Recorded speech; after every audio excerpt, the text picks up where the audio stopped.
Hello everyone. Now I am going to discuss about mathematical definition of a Turing machine.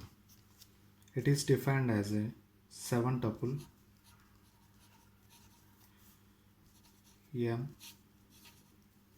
q sigma tau delta q naught qf and b, where q is defined as finite set of states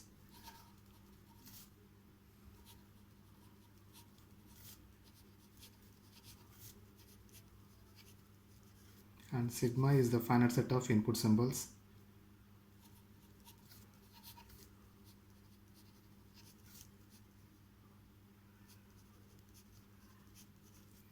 and tau is the tape symbols.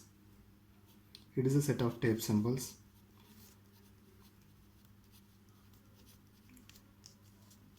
Note that tau is different from sigma in a way that tau is a collection of both input symbols and newly added symbols and also blank symbol.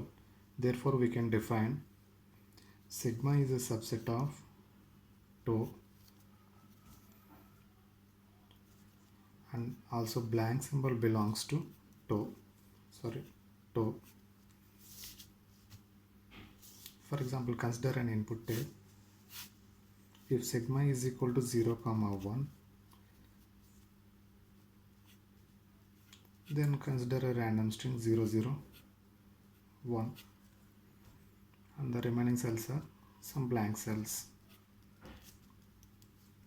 If logic demands 0 to be converted into x and 1 to be converted into some y, then tau becomes a set of symbols, that is input symbols along with newly added symbols like x, y, and finally the blank symbols. This is tau. Next, delta is defined as the transition function. It defines the behavior of the Turing machine. It can be defined as it is a mapping from q cross tau to q cross tau cross left, right. It means that when a state is applied with a tape symbol, it moves to some other state, some newly added symbol onto the tape, and L, R indicates the direction of the read-write head.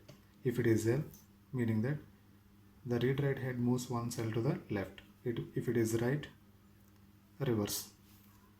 That means that it is going to move one cell to the right direction. Next, Q naught is the initial state or starting state,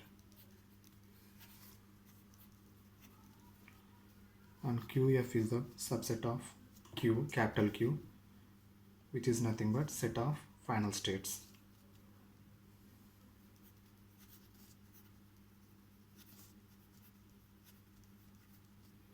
Next, B is known as it is a blank symbol.